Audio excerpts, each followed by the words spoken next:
So, try natin. Start tayo. Ayan. So, siguro, yung mga nasa GC andito na. Kasi nakikita ko na sila sa comment section, yung iba. Yes, andito na sila. Ayan, pati gani yung hindi ko estudyante, andito na rin nakikinood. Sige lang. Okay. So, start tayo. Ulitin ko. Random let questions lang to. Social studies. Focus. Ayan ang focus. Random. Different subjects in one lecture. Ayan. So, start tayo sa number 1. Ang gagawin natin dito, every magpapakita ako ng item. Ayan. Paki-comment lang po ng inyong sagot. Letter. Bale, number siya. Tapos yung letter. Ganun lang man po. Then, slight rationale. Then, next tayo. So, number 1. What factor was a major cause of both World War I and World War II? Ayan. So, siguro yung iba dito, familiar na kayo sa mga tanungan, go lang. Ayan, sa mga hindi pa familiar, at least alam niyo na po in case na lalabas siya sa board exam. Ayan, what factor was a major cause of both World War I and World War II? A, the spread of Martian ideas into Europe. B, the dropping of atomic bombs. C, nationalism and national borders. And D, the rise of totalitarian fascist state. Ayan.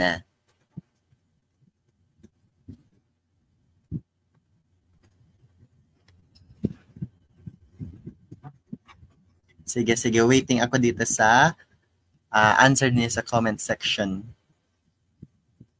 Ayan, shout out po kay Ma'am Connie Humalon. Anong pinagagawa mo dito, ma'am? Tapos ka na, nag-outtaking na po kayo. Ayan, gusto niyo pang mag-take ulit ng let. Classmate ko po yan si Ma'am Connie. Ayan, ang galing-galing niya po. Yes. Sige, focus tayo dito sa question natin. What factor was a major cause of both World War I and World War II? Ayan, majority sumasagot ng letter C, pero marami din sumasagot ng letter D, the rise of totalitarian fascist states. Ayan. Pero, ayan. Yes, letter C at letter D po. Ayan, yung naglalaban-laban sa comment section. Sige. Manonood kahit hindi social studies major. Hoy, English major. Okay rin naman kasi paminsan ang social studies major, ang mga questions sa social studies, ayan, pinapalabas po sa Gen Ed. Kaya safe pa rin kahit hindi ka social studies major at andito ka ngayon tumatambay, laban lang. Kaya lang yan. Sige. So, ang sagot dito sa number 1, ayan, ang una nating alisin, di ba, again, ang sabi ko, ang ano natin, ang approach natin every time magla-live tayo, add one out. Okay, so ang una nating aalisin, ayan, is yung letter A, the spread of Martian ideas in Europe. Kasi nga, kapag sinasabi nating Martian idea, galing kay Karl Marx yan. Okay? At kung si Karl Marx, nag-promote siya ng communism. Okay? Ang lahat ng ari-arian ay pag-aari ng gobyerno. Yan ang promote. Yan yung gustong makita ni Karl Marx sa society. Ayan, at we believe naman siguro na hindi yan yung exact talaga. Although factor siya, ayan, ng mga kaguluhan dati, ayan, pero hindi siya yung major factor ng World War I at World War II. Kaya alisin po natin yung letter A. So meron tayong letter B, letter C, at letter D. Ayan. So sa letter B, letter C, at letter D, ayan, siguro aalisin na rin natin yung letter B, the dropping of atomic bombs. Okay, the dropping of atomic bomb. Syempre, ayan, ang inaas kasi major cause of World War I at World War II. Sa mga sumasagot na letter B, ayan, medyo tagilid tayo kasi nga, isa siya sa mga pinaka-shallow, ayan, isa siya sa mga pinaka-shallow na choices, okay, among the 4. Kasi nga, sure, atomic bomb talaga ang magiging reason, ayan, ng World War I and II. Ang yaman naman ng bawat states at kung makikita natin only, okay, during that time, only the biggest, ayan, country, only the biggest state ang meron ng ganitong world atomic bombs. So, malamang sa malamang, hindi siya yung major cause. Ayan, so, kapag ang sagot natin ay letter C at letter D, ayan, so 50% correct na po tayo. Okay, kapag letter C at letter D po ang sagot natin, ayan, 50% correct na po tayo. Pero ang sagot po dito, ayan, ang sagot po dito talaga is letter D. Yes, letter D, dog po. The rise of totalitarian fascist states. Ayan, kasi nga yung iba, ayan, naghahangad, gaya ng, ang example mo ang totalitarian fascist states during that time, Germany, ayan, Italy, at Japan. So, itong mga place na to, itong mga country na to, ayan, naghahangad sila ng, medyo sila yung pinapalawak nila ang kanilang imperyo. Okay, sumasakop sila, sinasakop nila ang ibang bansa. Number 2, ayan, familiar na familiar tayo sa during 1900s, ayan, na kung saan itong mga Nazi, ayan, or yung mga taga-Germany, medyo malakas ang kanilang, malakas ang kanilang power at isa na nga, gaya ng leader nila, okay, nagkaroon tayo ng genocide na kung saan ang lahat ng mga Jews, ayan, ay pinapahanap ng mga Nazi at kanilang pinapatay. Ayan, genocide. Ayan. So, ang pinakamalapit na sagot po dito ay letter D, the rise of totalitarian fascist state. So, aside from Germany, we have Italy. Ayan, ang leader nila si Benito Mussolini. Ayan, at sa mga Japan, syempre, andyan din yung mga sundalo natin. Ayan, sa Japan, ayan, na medyo warshock din ang mga buhay nila. Ayan, nakikita na natin sa sa series na Pulang Araw, 'di ba? Ang mga tinatawag na kempetay or mga secret soldiers nila na kung saan mas nakakahiya daw na patayin ka ng kalaban mo kaysa ang patayin mo ang sarili mo. Ganun po ang mantra nila. Okay, sa mga sumagot ng letter C, gaya ng sabi ni Sir Satar, ayan, at least we tried. sige. Okay lang po yan. So, shout out po kay Adi Taroza Tapsi, si Wahida po. Isa po yan sa mga pinaka-favorite kong tao sa Basilan. Ang galing-galing yan, as in, active youth leader, matalino, cum laude pa nung nag-graduate. Shout out po sa iyo. Hello. Ayan. Number 2 tayo. In which organization is the Philippines a member to fight communist aggression? Okay. A, APEC. B, ASA. C, UN. And D, SIATO. Ayan. So, ang ina-ask natin, ano daw organization na kasama daw ang Philippines, ayan, to fight communist aggression?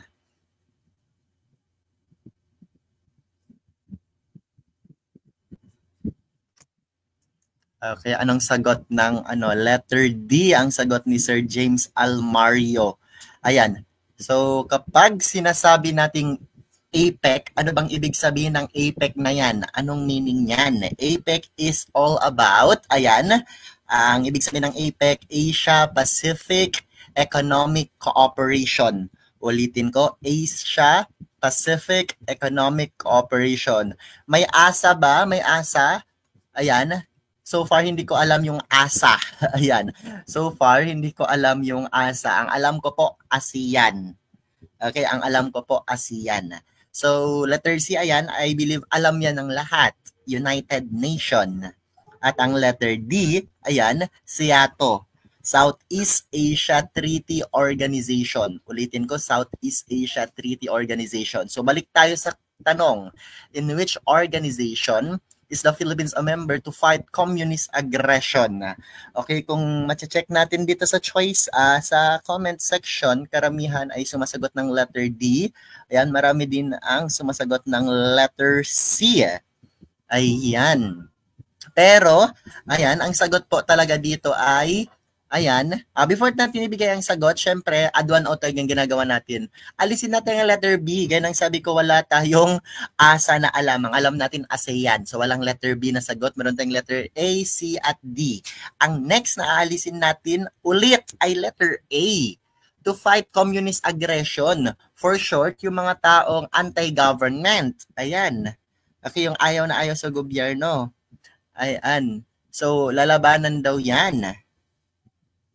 Okay, para rin mag-spread Ayan, yung mga bandido na lumalaban sa pamahalaan. Okay, syempre, alisin natin yung APEC kasi ang APEC all about economics. Okay, wala na tayong APEC, wala na tayong ASA, we have UN and SIATO. So, yes, CND pa rin tayo. Okay. Ang sagot po dito ay letter D. Yes, SIATO. Yes po, Southeast Asia Treaty Organization. Okay, etong Southeast Asia Treaty Organization po, ayan, nag-start po ito noong 1954. Okay, ulitin ko, nag-start po ito noong 1954. Ang aim nito ay labanan ang communist aggression. Pero so far ngayon wala na po yung ang organization na to, hindi na siya visible. Yes. Next tayo, number 3. The theory that population increases by geometrical ratio while the means of subsistence increase by arithmetical ratio, it is attributed to basta may population, kapag tataas ang populasyon, tapos may keyword din tayong subsistence increase, ayan, basta pagkain or mga saan yan? Link, Karl Marx ba? Malthus ba? Durkheim ba? Or kay Aristotle? Okay. Sige. Anong sagot nila sa number 3? Ayan, mag-stop in live, sir. Busta kun na in booster, simpan daigbay na po. Ayaw, sab, madam. Ayan, so number 3, ayan, ang sagot ni Ma'am Minerva, Galimba at Jamaila. Okay, Cabelleza, ay letter B, Robert Malthus. Ayan. So, add one out ulit tayo. Ang inaas dito, population, pati yung geometrical ratio. Ayan. Sa pagtaas daw ng population, ayan, in the near future, baka hindi na daw sapat. Ayan, yung resources na meron tayo. Okay, dito sa mundo. So, parang ganun yung theory na yan. So, ang theory na to ay galing kanino? Ang una nating aalisin is yung kay Aristotle. Ayan po. Una po nating aalisin yung kay Aristotle. Malayong-malayo po siya sa tanong na yan. Yes. So, meron tayong Karl Marx, Robert Malthus, at Emily Durkheim. So, sinong una nating alisin? Sa A, B, and C. Yes, alisin natin si Emily Durkheim po. Okay, kasi itong si Emily Durkheim, ayan, siya po, ayan, ang proponent, ang gumawa, ayan, ng theory about sa suicide, yung types of suicide. So, according kay Emily Durkheim, may 4 na types of suicide po. Meron tayong egoistic suicide, anomic suicide, altruistic suicide, ayan, pati yung, yung isa? Altruistic, fatalistic suicide. Ayan, so 4 yung types of suicide according kay Emily Durkheim. So mamaya pag-usapan natin yan.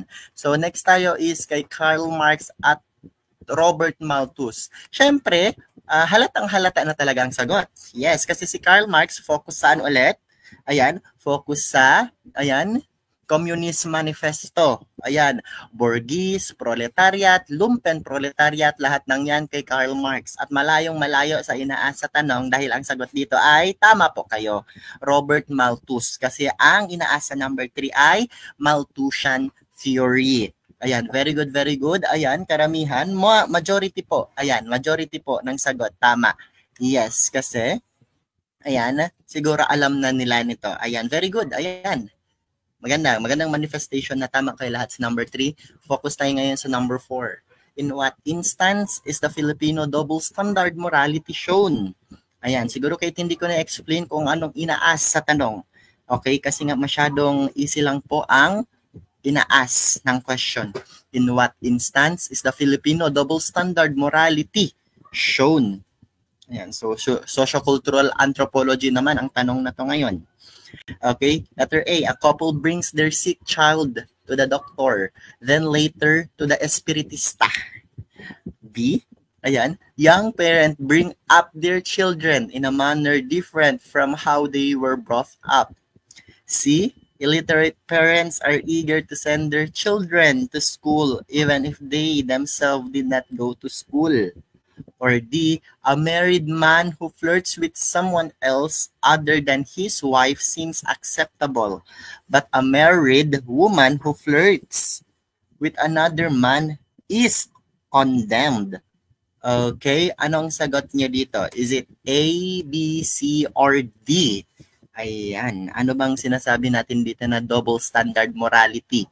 Ano bang ibig sabihin ng double standard morality? Check daw natin yung comment section kung anong sagot nila. Ayan, yes, may sumagot ng letter A. May sumagot ng letter D. Sige, sige. Interesting.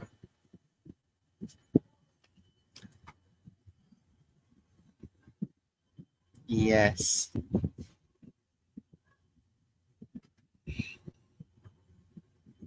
Okay, kapag sinasabi natin, okay, when we say double standard morality, okay, this refers to judging two situations by different standards when in fact, you should be using the same standard. Okay, ganun po. Yes, it means, ayan, kailangan as a tao, di ba, kung mali, mali talaga. Yes, wag na maging double standard. Okay, among the choices po, ayan, ang pinakamalapit po sa double standard is yung letter D. Yes po, letter D po ang sagot. Yes, si Ma'am Diza de la Rama, tama po yan. Ayan, letter D, a married man who flirts with someone else other than his wife seems acceptable. Kapag lalaki ang gumagawa, ang nag-cheat, ayan, parang ano lang siya, nano-normalize. Kasi nga sabi nila, nature na ng kalalakihan ang ganyan. Pero kapag babae ang nakipag-flirt sa isang lalaki, iba agad ang nasa isip ng lahat. Ayan, at pinakabawal yan. Something like that ang point. So, double standard po yan na nangyayari sa lipunan. Kaya ang sagot natin dyan ay letter D. Ayan, next tayo number 5. Easy lang po ang number 5. Geography tayo papasok ngayon. Which part of Asia does the Arabian Peninsula occupy? Ayan, so isa sa mga pinaka-easy na tanong. Saan daw po makikita sa Asia ang Arabian Peninsula? Okay.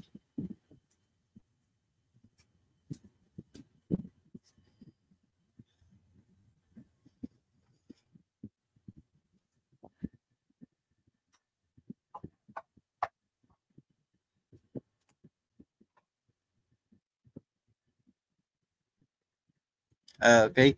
Ang sumasagot, okay, ang sagot nila, okay, may sumagot ng letter C, southwest, may sumagot ng letter A, northwest.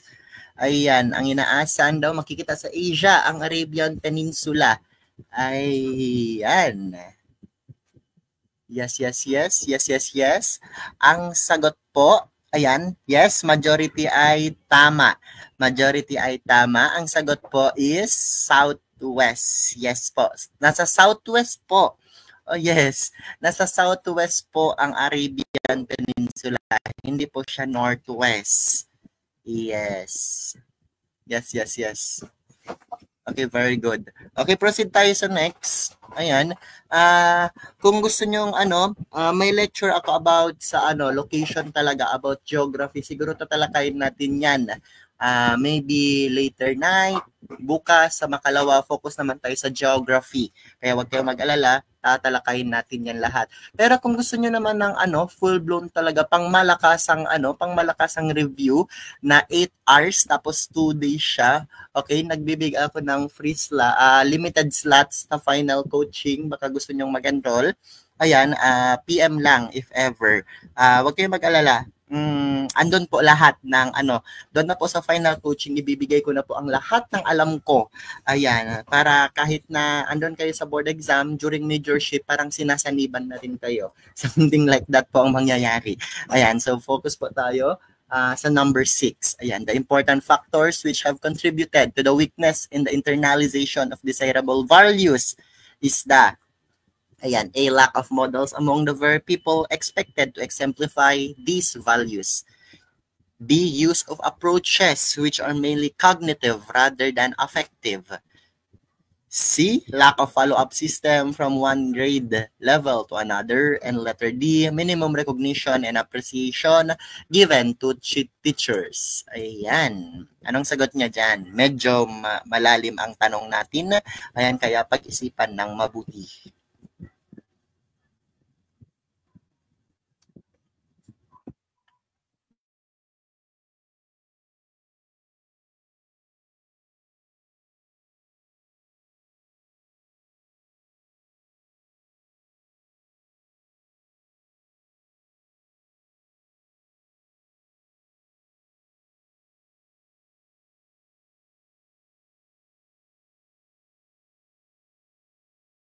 Ayan. Anong sagot nila?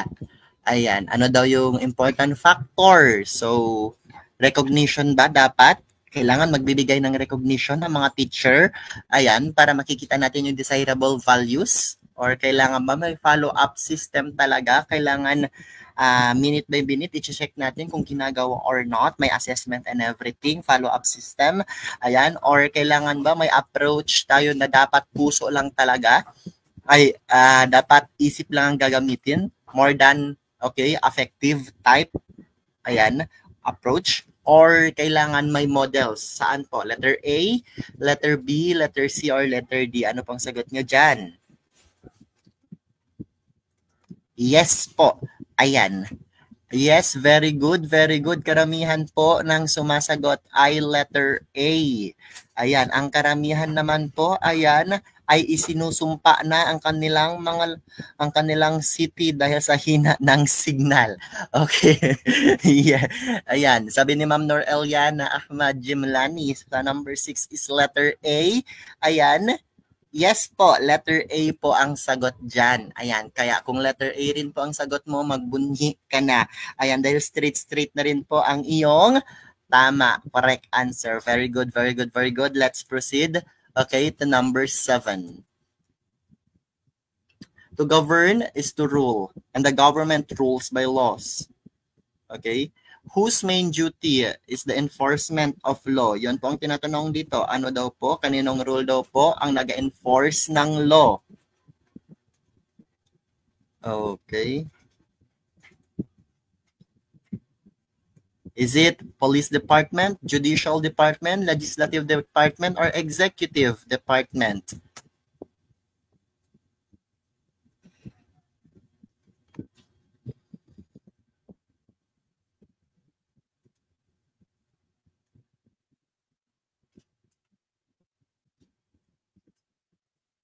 Yan, may sumagot ng letter A. May sumagot ng letter D. May sumagot ng letter B. Okay, may sumagot ng letter C. Ayan, may D. Ay, buong pamilya, buong angkan ang sumagot ng letter A, B, C, at D. Ang dami nila. Ayan. Okay, so na-divide po ang taong bayan. Okay, na-divide po ang taong bayan kung saan daw po ang tamang sagot.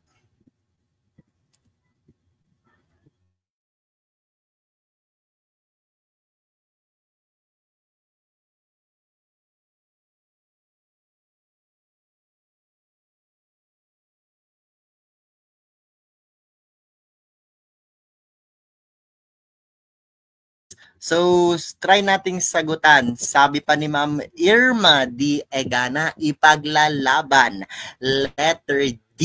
Ayan. Hanggang saan po tayo lalaban, Madam? Hanggang saan po ipaglalaban ang letter D dito sa choice na to? Pero sagutan po natin ngayon. Okay? Ang una nating alisin dyan, syempre, ayan, is yung letter A. Yes. Yes. Ayan. Kasi nga, focus tayo sa pinakamataas. Okay, sa types of government or branches of government. We have judicial, executive, and legislative branch. Okay, kapag sinasabi nating okay, legislative branch, sila po yung naga-create, naga-alter, okay, ng law. Ulitin ko po, sila yung naga-create, ayan, naga-alter, okay, at sila rin yung nag-aayos ng law.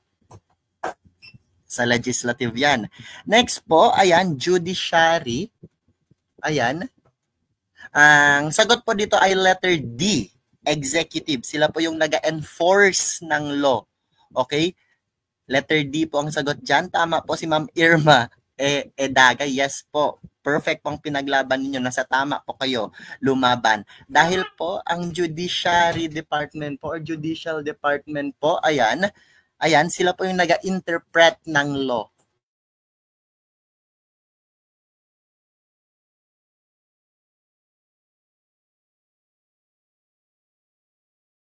Sila yung nag-interpret ng law. Ayan.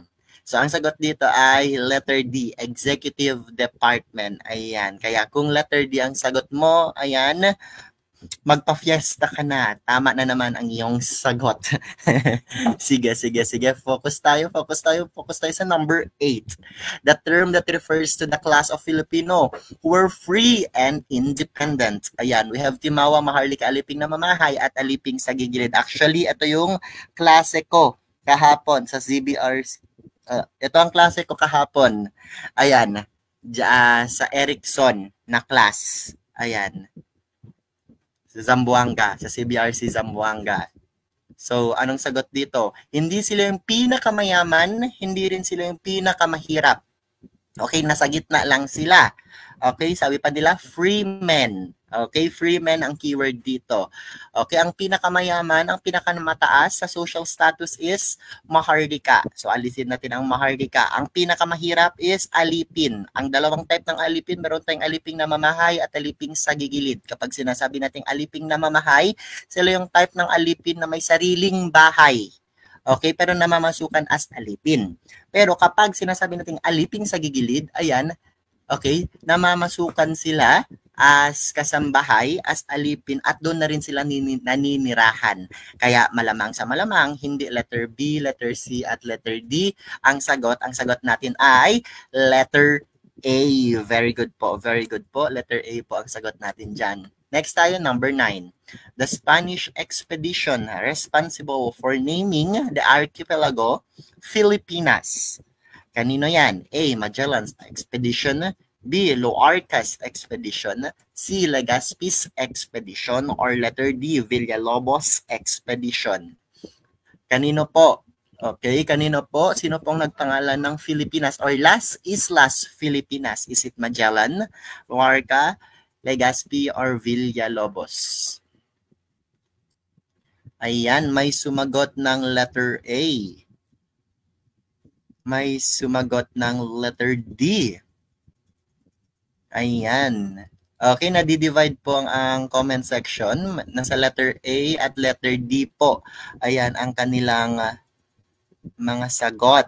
Ayan. So kapag sinasabi nating Las Islas Filipinas po, ayan, alisin na po natin si Loarca. Okay, malayo naman yan.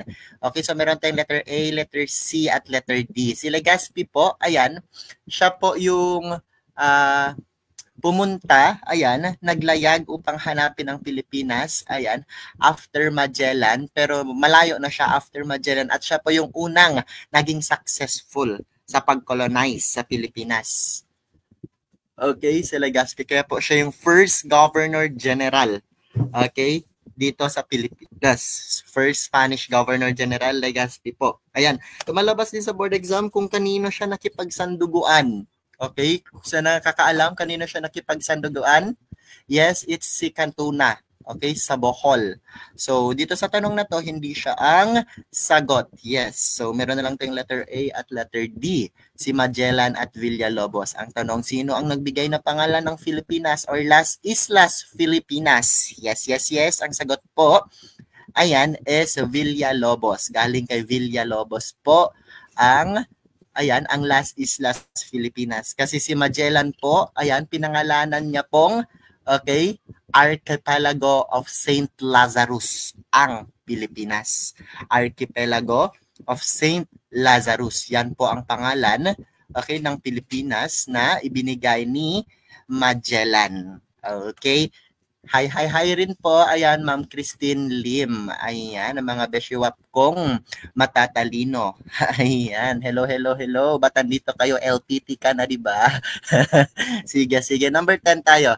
The third and last military governor of the Philippines was A. General Wesley Merritt, B. General Elwell Otis, C. General Arthur MacArthur, or D. General Douglas MacArthur. Okay, sinong sagot dyan? So, during the American regime or during the American colonization dito sa Pilipinas, meron tayong two types. Okay, nagbigay sila ng two types ng pamamalakad sa government. Meron tayong military government at civil government. Sa military government, ayan, meron tayong tatlong, okay, military governor. Ang inaas dito, sino daw po yung pinakahuli sa tatlo? Okay? Sino daw po ang pinakahuli sa tatlo? Siyempre, malamang sa malamang, ayan, ang acronym or ang mnemonics natin dyan ay MOA. MOA. Ayan, ang mnemonics natin ay MOA. Merritt, Otis, at ang tamang sagot, ayan, letter C. Arthur MacArthur. Yes po, MOA. Merritt, Otis, Arthur MacArthur. So, ang third po na military governor in the Philippines ay si Arthur MacArthur. Ayan. So, ang lahat ng sumagot ng letter C, congratulations po. Tama po kayo. Pero, ayan, aside from military government po, ayan, ang Amerika po ay nagbigay rin po ng civil government. Okay? Nang dahil sa kautusan ng Spooner Amendment, ayan, from military government, naging civil government tayo. So, sa civil government po, ayan, ang highlight po na lumalabas sa board exam ay ang first, ayan, governor, ang first, ayan, civil governor at ang last na civil governor. Ang first na civil governor po during that time ay si, ayan, Taft. Taft. Ayan, at ang last po, ayan, ay si Frank. Ayan, isusulat ko po sa comment section. Ulitin ko, ang first po ay si Taft, ang last po ay si Frank. Ayan po, sinulat na po sa atin ni Ma'am Frank Balauan. Ayan, very good. Yan po ang sa ano natin, sa civil government po, si Taft at si Frank. Okay, ang Taft po, T-A-F-T. Yes, baka na nagkamali lang sa typing si Ma'am. Ayan, T-A-F-T po. Taft, pati Frank. Ayan, pero at least tama na yan siya. At as long as kilala nyo na. Okay, wala namang pagandahan ng spelling. Okay, wala namang spelling na part ang board exam. As long as kilala nyo na siya, laban na. Andun na kayo sa tamang sagot. Next po, number 11. Which Katipunan member commuted from Cavite to Manila to buy materials used to make ammunitions? A. Teresa Magbanwa, B. Agueda Esteban, C. Teodoro Alonso, or D. Ayan, Trinidad Texon. Okay. Okay, typo. It's okay, no problem. So, sino daw po, ayan, ang nag-commute from Cavite to Manila, ayan, para mamili lang, para gumawa ng mga ammunition or bala. Okay, paputok. Okay, bala yan para sa mga armas, ammunitions. Sino daw sa mga ayan?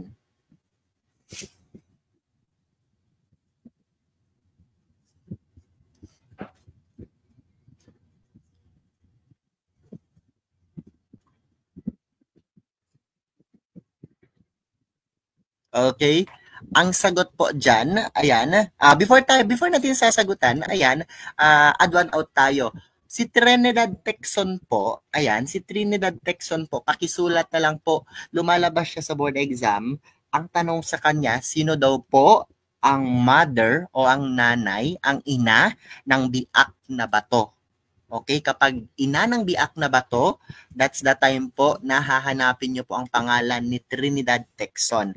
Okay? Okay, i-show ko na lang po, sabi ni American Lahami. Yes, very good. Kapag Trinidad Texon, ina ng biak na bata po. Okay, next tayo. Ayan, X na si Trinidad Texon. Meron tayong letter A, letter B, at letter C. Ang next na alisin natin, ayan, ay si Teresa Magbanwa. Okay, kapag sinasabi nating Teresa Magbanwa, ayan, Siya po yung Visayan Joan of Arc. Okay, Teresa Magbanwa, Visayan Joan of Arc. So we have letter B at letter C. Ayan, Teodoro Alonso. Ayan, at Agueda Esteban. Malamang sa malamang, kilala nyo na po, ayan, kilala nyo na po si Teodora Alonso. Okay, siya po ang nanay ni Jose Rizal. Yes, siya po ang nanay ni Jose Rizal. At imposible na bibili. Okay, bibili ng ammunition si Apo niyo Teodora. Kaya ang sagot po dyan, ayan, maraming salamat. Very good po. Ayan, Agueda Esteban. Yes. Okay, mukhang may knowledge kayo regarding this. Ayan, I'm so happy kasi nga gaya ng sabi nila, ayan, konting-konti na lang, more or less 1 month plus na lang. Okay, 1 month na lang, sasabak na tayo sa ating board exam at malamang sa malamang dapat marami na rin kayong alam. And I'm happy, ayan, na isang manifestation na nag-aaral talaga kayo dahil alam nyo na kung sino ang mga taong ito. Next tayo, number 12, which economic system is based on free enterprise? A, globalism. B, ayan, mixed economies. Ayan, C, capitalism. Or D, communism.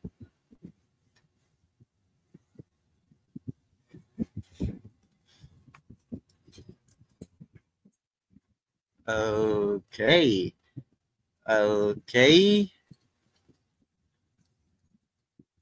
Sige, explain natin. Which economic system is based on free enterprise? Ayan, ang sagot po dito ay capitalism. Very good po, capitalism. Okay? Ang lahat ng resources po, ayan, ay nasa taong bayan. Okay, majority ng resources nasa taong bayan po. Ayan, capitalism. Kabaliktaran niya po is communism na kung saan majority of the resources are owned by the government. At ang government na po ang magbibigay ng resources na ito sa taong bayan fairly. Ang example ng communism, ayan, ang country na nag-follow ng communism, ayan, is China. Ayan, capitalism, ayan, okay, free market, ayan, mixed economy, ayan, capitalism, socialism, communism, mix na siya. Okay, ganun lang po yan siya. Ang globalism naman, another term po yan for globalization. Okay, when we say globalization, it is the idea that the world is interconnected and that the interests of the world should be considered over those of individual countries. Ayan, yan po ang meaning ng globalization. And please take note na iba po, ayan, iba po ang meaning. Okay, iba po ang globalization, ayan, sa global village. Kapag sinasabi natin global village, malayo po yan sa globalization. Kapag sinasabi natin global village, ayan, ito po yung parang ginagawa natin, isang barangay lang daw po yung buong world. Na kahit nasa malayo, ayan, yung relatives mo, yung jowa mo nasa Saudi Arabia, dito ka sa Pilipinas, parang magkatabi lang daw po kayo. And that is because of the technology. Kaya ang keyword po, kapag pinapahanap sa atin ang global village, hahanapin nyo po agad ang technology. Ayan, kaya iba po ang global village, ayan, sa globalism or globalization. Next tayo, number 13. How is the so-called colonial mentality manifested? A, cultural relativism. B, cultural diversity. C, xenocentrism. And D, ethnocentrism. Anong sagot niya dito?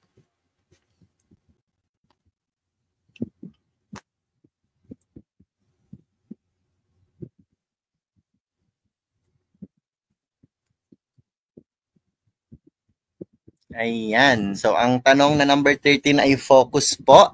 Ayan, ay focus po saan? Ayan, sociocultural anthropology. Very good. Ayan. Yes po, very good po. Ayan, kay Ma'am Kat Balauan. Ang sagot po dyan ay xenocentrism. Yes. Kasi nga, ayan, kapag sinasabi nating xenocentrism, it is an attitude, okay, ng isang tao na kung saan feeling nila inferior sila mula sa iba. Kabaliktaran niya is yung ethnocentric na attitude or ethnocentrism na kung saan feeling nila sila yung superior. Culture nila ang mataas, country nila ang nasa taas, habang yung iba, ayan, nasa ibabaw nila, nasa baba lang. Ayan. Okay, xenocentrism, pasok dyan ang colonial mentality na kung saan mas pipiliin pa nating manood, ayan, ng Squid Game. Ayan, more than Batang Quiapo. Okay po, ganun po ang meaning ng xenocentrism, or pipiliin po natin ang sapatos na mula sa Italy, ayan, or yung sapatos na galing sa Marikina. Ayan, bato-bato sa langit ang tamaan, bukol. Yes, ang example po niyan ay xenocentrism. Next po, meron tayong ethnocentrism, mga ethnocentric behavior. Akala nila culture nilang nasa taas, yung ibang culture nasa baba lang. So, kapag sinasabi nating cultural relativism, ayan, kapag sinasabi nating cultural relativism, it is the idea or the attitude na kung saan ini-interpret mo, na-understand mo yung culture, ayan, or nakikita mo yung culture ng iba na iba sa'yo, ayan, it is how we perceive other culture or understand other culture based on how they see, okay, what they are doing. Okay, ito yung pag-check natin ng culture ng iba based sa kung paano nila ito nakikita. Hindi based sa kung paano nakikita ng sarili nating kultura.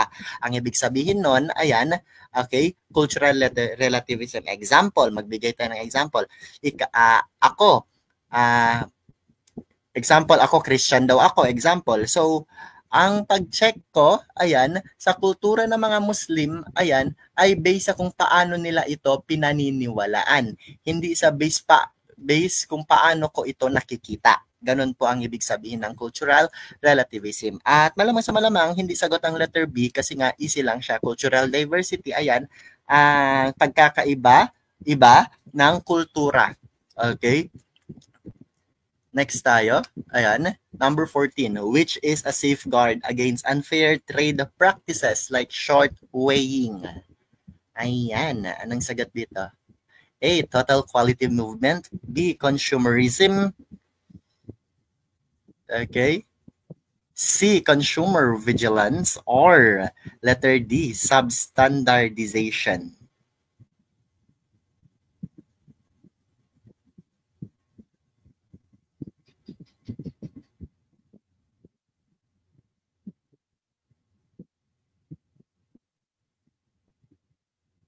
Okay. Paki-comment na ka ng sagot.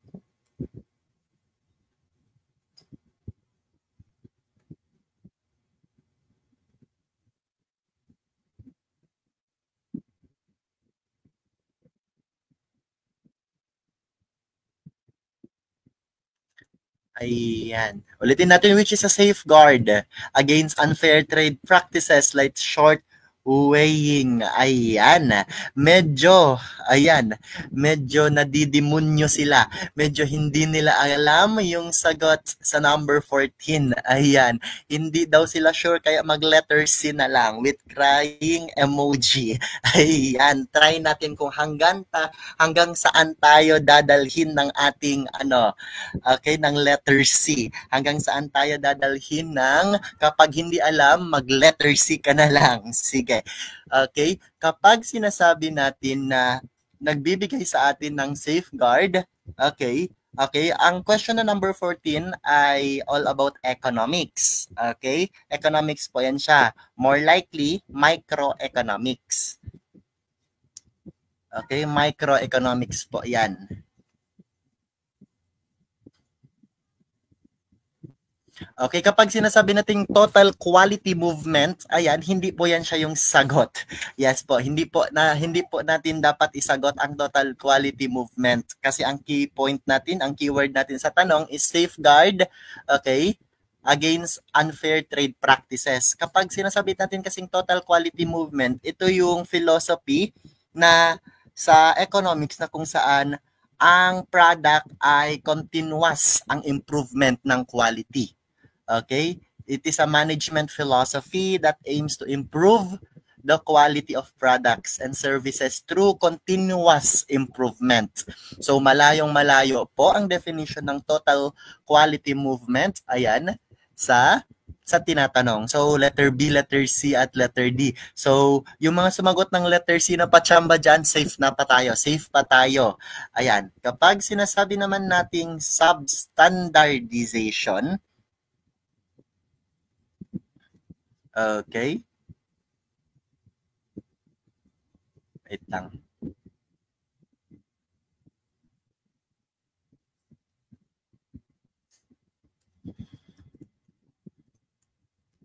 Okay? Kapag sinasabi nating substandardization kasi, malayo yan sa tinatanong.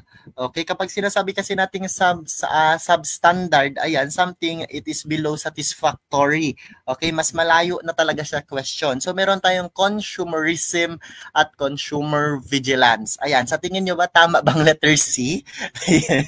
Ayan, tama ba ang ating kineme na sagot? Yes po, tama po kayo. Tama po ang tsamba ninyo this time. Yes po, kasi kapag sinasabi nating consumer vigilance, ayan, ito po yung pagkakaroon. Actually, key point na po ang vigilance. Vigilant po tayo. Ayan, sa mga nakikita natin, ayan, sa mga ginagawa ng mga seller sa buyer. Kaya tama pong letter C. Kasi ang consumerism, when we say consumerism, it is a social and economic ideology that promotes the idea that people should consume, ayan, goods and services. Constant daw na kumakain or kumukuha or nangangailangan ng goods and services ang mga tao. Yun po yung consumerism. Kaya ang sagot dyan, ang mga pinaglaban ninyo, kahit hindi naman ninyo alam ang tanong, pero nag-letter C pa rin kayo, pues tama po ang inyong tsamba.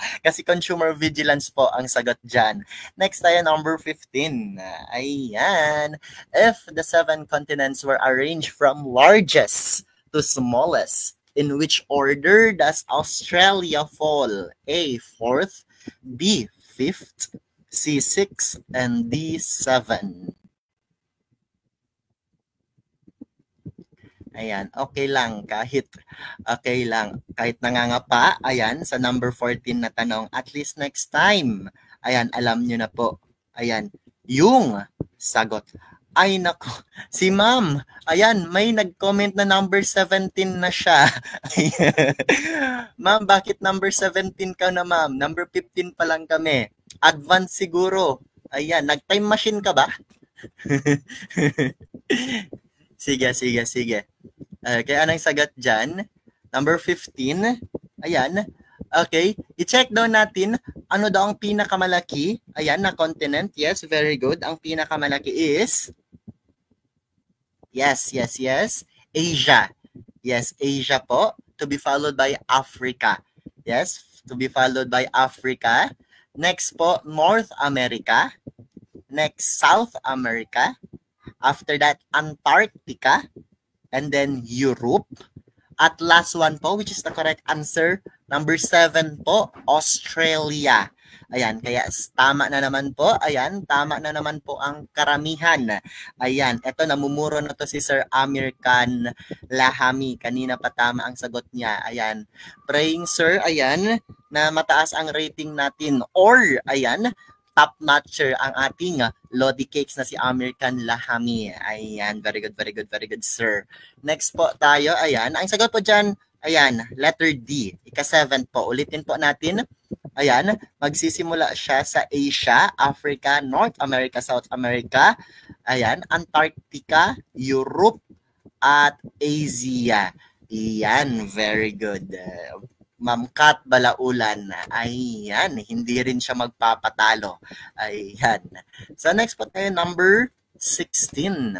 In which continent can we find stormy Cape of Hope, which is known as the graveyard of ships and sailors? A, Africa, B, Australia, C, South America, or D, Asia? Okay, anong sagot dyan?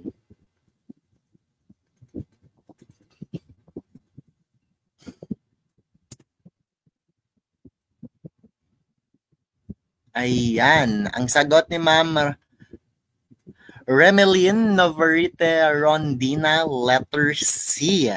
Ayan. Perfect. Galing, galing, galing, galing. Okay, ang sagot po dyan, wala nang paligoy-ligoy, is South America po. South America po ang sagot dyan, letter C. Yes po, letter C ang sagot dyan. Doon po, ayan, ang Cape, okay, Stormy Cape Horn. Ayan, or Graveyard of Ships and Sailors.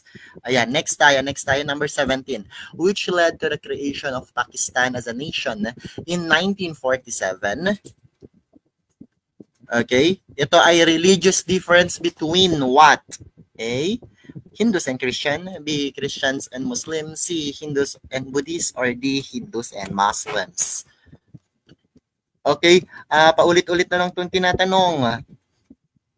Okay, paulit-ulit na lang itong tinatanong. Pero laban natin at least sa mga hindi pa na-meet ang tanong natin. Ngayon, isa na po kayo sa mga maririndi kapag makita ang tanong na to. Kasi nga, familiar na kayo at alam nyo na kung anong isasagot ninyo. Dahil ang sagot po dyan ay, yes po, Hindus and Muslims po. Hindus at Muslim. Alam naman natin, di ba, na ang India ang naninirahan dyan. Ayan, ang Hinduism, which is considered as the oldest religion in the world. Hinduism, lumalabas sa word exam as the oldest religion in the world. Ayan, at ang kasama po nila sa India ay yung Muslim. Ayan, itong Hindu at Muslim, hindi po sila nag-get along. Kaya medyo bugbugan din yan sila. Ayan, medyo naglalabanan po yan silang dalawa. Okay? And next po, ayan, nasettle po yan siya, kaya na-divide po yung India into two. Kaya meron po tayong Pakistan at India. Ang Pakistan po ay kinuha po, okay, sa India. Kinuha po yung Northern India at naging Pakistan ito at doon po pumunta ang mga Muslim. Yung mga Hindu nag-stay po sa India at yung ibang mga Muslim syempre natira pa rin sa India. Kaya hanggang ngayon may war pa rin or may medyo conflict pa rin sa loob ng India between Hindus and Muslim. At anong nangyari sa Pakistan? Okay, since andun na lahat ang nasa Pakistan yung mga Muslim, okay, ang leader nila ay si Ali Jinnah. Ayan, si Ali Jinnah po ang leader ng mga Muslim doon sa Pakistan. Ayan, medyo nagka-conflict naman po sa governance. Kasi nga, ayan, hindi balanse ang pagkuha nila ng representatives. Kaya, ang mga Muslim na rin sa Pakistan mismo ang medyo hindi nagkaka-get along. Kaya itong Pakistan ay na-divide na naman into two. Okay? At nang dahil sa away na yun, ipinanganak po ang bagong country, which is Bangladesh. Yes. So from India, okay, isang malaking India, ipinanganak si Pakistan at si Pakistan ipinanganak niya si Bangladesh. Ganun po yung nangyari dito sa number 17. Proceed po tayo sa number 18, which is common to Sun Yat-sen and Mahatma Gandhi. Ayan. A, promoted a society ruled by religious leaders. B, rejected violence as a way to political power. C, led a successful nationalistic movement in the respective countries. Or D, supported Marxist philosophy to change existing government. Anong sagot niyo dyan, mga chur? Ayan, hindi na naman kilala si Sun Yat-sen.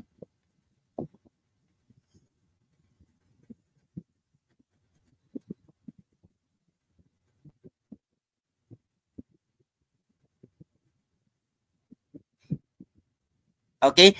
Okay, sa mga hindi nakakilala kay Sun Yat-sen, ayan, ito pong si Sun Yat-sen po, ayan, siya po yung last, ayan, siya po yung last na leader, ayan, ng China. At siya rin po ang nag-change ng China from dynasty, ginawa niya itong Republic of China. Okay, from dynasty, naging republic po, naging republican. Okay, naging Republic of China. Kaya nga, okay si Sun Yat-sen. Itong si Mahatma Gandhi, ayan, makikita po yan siya sa ang place, India. Okay, siya po ay kilala bilang, ayan, gumagamit ng satyagraha or non-violence. Okay, nakipaglaban siya, laban sa mga mananakop. Okay, laban sa mga mananakop sa India, ayan, using non-violence. Doon pa lang sa sinasabi ko, ayan, non-violence, ang sagot po natin ay letter B, rejected violence as a way to political power. Yes. Next tayo, number 19. Nebuchadnezzar was to Babylonian Empire as Asoka, ayan, Chan-charararan. Hindi, pangalan niya ng tao, was to blank empire. So saan daw po makikita si Asoka? Anong empire? A. Roman, B. Gupta, C. Greek, or Maurya, letter D. Anong sagot niya dyan? Actual let po yan, si Asoka. Saang empire na yan?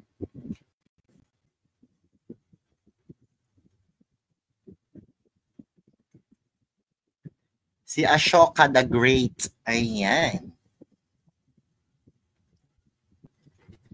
Okay. Ang Roman Empire po, malayong-malayo naman yon si Ashoka. Wala yan si Ashoka sa Roman Empire. Kaya alisin natin ang Roman Empire dyan. Sa Gupta naman po, Chandragupta. Okay, Chandragupta. Ayan. Sa Greek naman po, malayong-malayo po. Kasi ang mga Greek, ayan, familiar dyan. Familiar na familiar kayo. Greek. Ayan, Socrates, Solon, Aristotle. Ayan, taga-Greece yan sila. Kaya ang isasagot po natin dyan ay Mauryan Empire. Okay, ang Asoka po ay Mauryan Empire. Kaya ang sagot po ay letter D. Letter D po ang sagot. Ayan. Shout out po, ayan, kay Mami Evelyn Ramos Haji. Ayan, Mami Evelyn Ramos Haji, musta na po kayo? Ayan, ito pong si Mami Evelyn Haji po, isa po yan sa mga inspiration ko nung ako'y nung ako'y nag-aaral pa.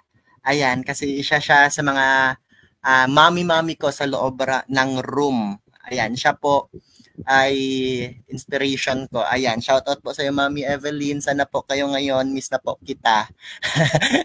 Ayan. Favorite mami ko to dati eh.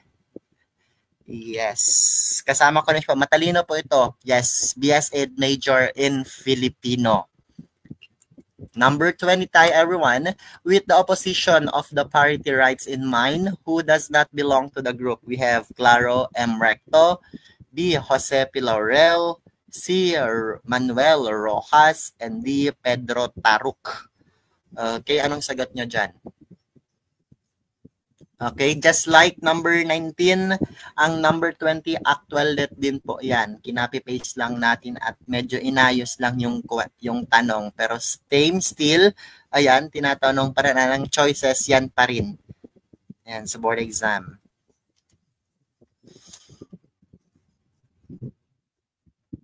Okay. Ang sagot po dyan, ayan, syempre, ayan, opposition party po talaga si Claro M. Recto. Ayaw niya. Ang parity rights kasi, ito yung ang Amerika at ang Pilipinas. Okay? Okay. Wait lang. Hingi ako 30 seconds.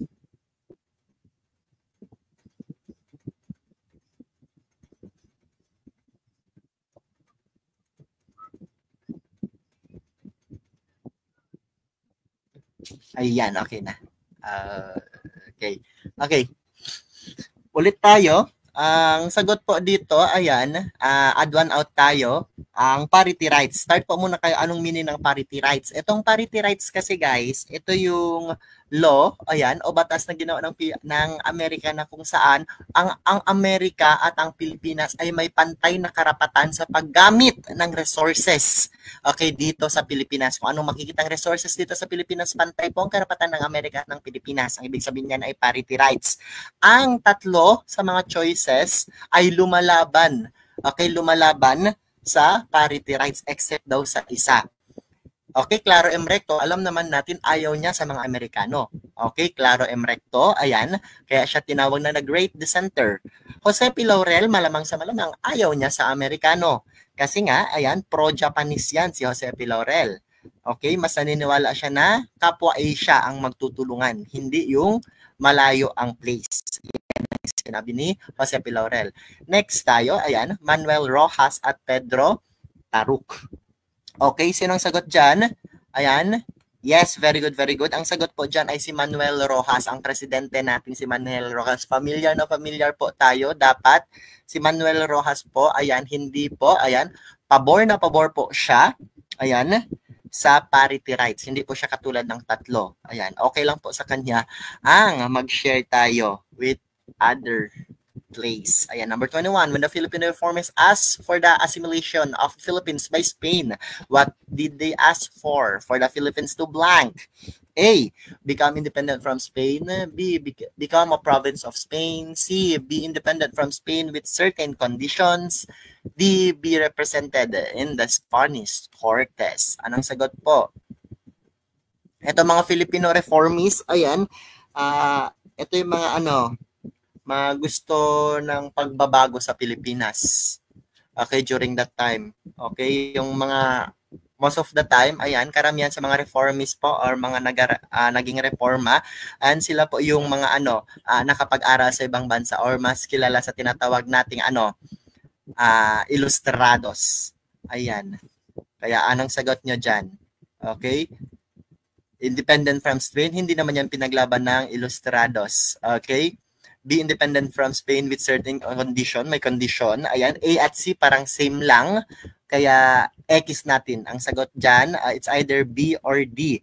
Pero focus tayo sa isang sagot which is letter B. Yes po, very good po, very good. Ang sagot po dyan ay letter B. Ayan, last 4 questions. Last 4 questions at ayan, tapos na tayo this evening. Ayan, who among the president changed the date of our celebration of Independence Day from July 4 to June 12? Ayan, sino daw po sa mga presidente ang nagpalit ng celebration natin from July 4 to June 12? Is it Ramon Magsaysay? Is it Diosdado Macapagal, Carlos P. Garcia, or Ferdinand Marcos? A, B, C, or D?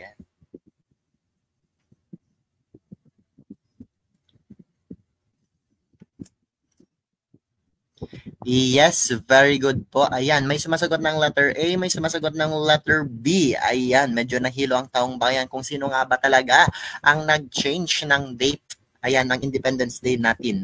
Okay, add one out tayo. Siyempre, ang una nating alisin dyan ay si Ferdinand Marcos. Ayan, Ferdinand Marcos po, ayan, lumalabas sa board exam. Sa kanya po, sa kanya po yung martial law. Sa kanya rin po yung parliamentary government. Okay, Ferdinand Marcos po. Yan, Carlos Garcia. Okay, kay Garcia po, sa kanya po yung Filipino First Policy. Okay, Pilipino muna. At sa kanya rin po yung austerity program or austerity measures. So, C at D, exit po silang dalawa. We have letter A at letter B. Okay, kapag sinasabi natin nag-change ng celebration of independence from July 4 to June 12, ang sagot po dyan ay letter B, Diosdado Macapagal. Okay? Diosdado Macapagal. Isa rin po sa mga ginawa ni Diosdado Macapagal na lumalabas sa board exam, siya po ay yung incorruptible president. Incorruptible president, Diosdado Macapagal. Ayan, next po, Ramon Magsaysay. Ayan, syempre hindi siyang sagot, pero explain pa rin natin. Ayan, siya po ay tinatawag na man of the masses. At namatay din po siya, okay, dahil sa airplane crash. Ayan, tinatawag din siyang little boy. At sa kanya po yung golden era, golden age of the Philippines. Kay Ramon Magsaysay po. Yan, hindi yan kay Ferdinand Marcos. Next tayo, number 23. In which country did the Philippines participate in the world's peacekeeping operations by sending doctors, nurses, soldiers, and police? Okay, is it Israel, is Timor, Iraq, or Iran?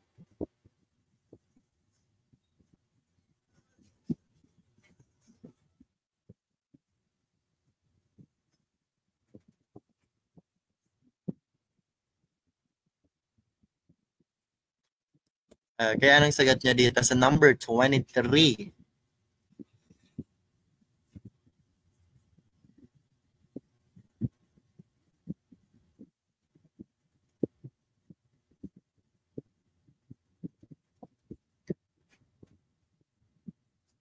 Okay. Okay, ang sagot po dyan ay, ayan, very good, very good. Ang sagot po dyan ay Iraq. Ang sagot po dyan ay Iraq. Kasi, ayan, ang tawag po sa mission niyan, during 2003 is United Nations Assistance Mission for Iraq or UNAMI. UNAMI, UNAMI. Okay, yan po yung mission that time. Ayan, na inoperate po. Ayan. So, kasama po ang Pilipinas na nagbigay po, ayan, ng doctor at nurses sa soldiers at British.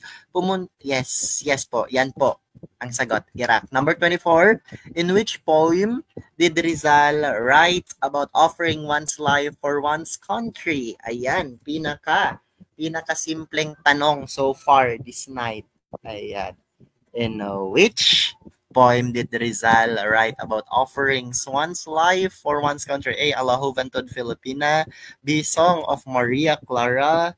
C. Sa aking mga kabata. Or D. Mi ultimo adios. Okay, easy question. So, kailangan lahat makakasagot ng tama. Siyempre, malayong-malayo. Ayan, sa tanong ang letter C, alisin natin ang sa aking mga kabata. Aalisin din natin ang Song of Maria Clara. Wala naman tayong ganyan. So, meron tayong A La Juventud Filipina at Mi Ultimo Adios.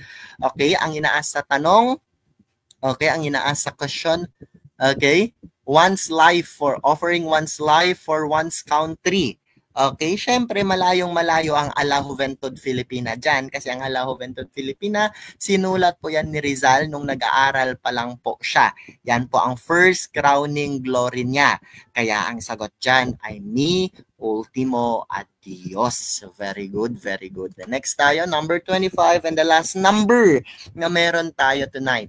As an effect, okay, of our geography, which of the following island do people travel mostly by water? Is it A, Luzon, Mindanao, Visayas, or the 30 Visayas and Mindanao? Ayan, number 25 dapat tama na rin tayo since ito yung last number natin this night. Ayan, saan daw? Ang topic na to ay focus sa geography. Ayan, saan daw po? Ayan, yung mostly matubig. Is it Luzon, Visayas, or Mindanao? Ayan. Last number natin tonight.